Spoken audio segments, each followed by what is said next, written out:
एक बार एक राजा ने अपने दरबारियों को बुलाया।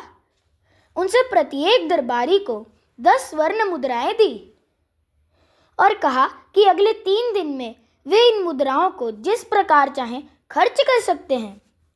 सब बड़े खुश हुए, लेकिन तभी राजा ने बोला कि लेकिन 3 शर्त है। दरबारी उसकी ओर देखने लगे। राजा बोला कि एक तो तुम लोगों को 3 दिन बाद आकर बताना होगा कि इन्हें तुमने किस प्रकार खर्च किया है, और दूसरी शर्त यह है कि तुम इनमें से एक भी स्वर्ण मुद्रा तब तक नहीं खर्च कर सकते जब तक कि मेरा मुंह ना देख लो। तीसरी और आखिरी शर्त यह है कि यदि तुम इन्हें खर्च ना कर सके तो तुम्हें स्वर्ण मुद्राएं मुझे वापस लौटानी होंगी। दरबारियों को यह बात अरुचिकार लगी, लेकिन राजा का आदेश था तो मानना लाजिमी था। अगले दिन वे सुबह सुबह राजा का मुंह देखने राजमहल आ पहुंचे तो वहां मुख्य द्वार पर एक बड़ा सा ताला लटका हुआ पाया। अगले दिन भी ऐसा ही हुआ और तीसरे भी ऐसा ही हुआ। आखिर चौथे दिन राजा से उनकी भेंट हो पाई। राजा ने सबसे पहले स्वर्ण मुद्राओं के बारे में पूछा। सबके चेहरे लटके हुए थे। उन्होंने राजा को उसकी मुद्राएं लौटा दी। एक दरबारी चुपचाप खड़ा था।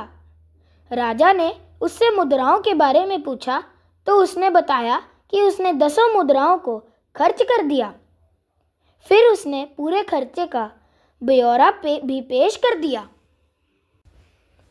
इस पर बाकी दरबारी राजा को भड़काने लगे कि इसने आपकी शर्त का उल्लंघन किया है, इससे दंडित किया जाए। इस पर वह दरबारी बोला कि उसने हर मुद्रा को राजा को मुंह देखने के बाद ही खर्च किया है। राजा ने कहा कि मैं तो 3 दिन से राज्य के बाहर था, तुमने मेरा चेहरा कैसे देखा?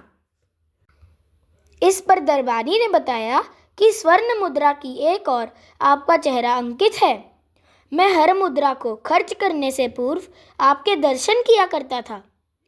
राजा उसकी चतुराई पर बहुत खुश हुआ और उसने उसे 10 मुद्राएं और दी। समस्याओं का समाधान उन्हीं के भीतर छुपा होता है। अगर हम अपनी बुद्धि और अपने दिमाग का सही इस्तेमाल करें तो हम हर समस्या का हल निकाल सकते हैं। हंसते रहिए, मुस्कुराते रहिए, मस्त रहें, स्वस्थ रहें। ईश्वर की कृपा आप पर सदैव बनी रहे।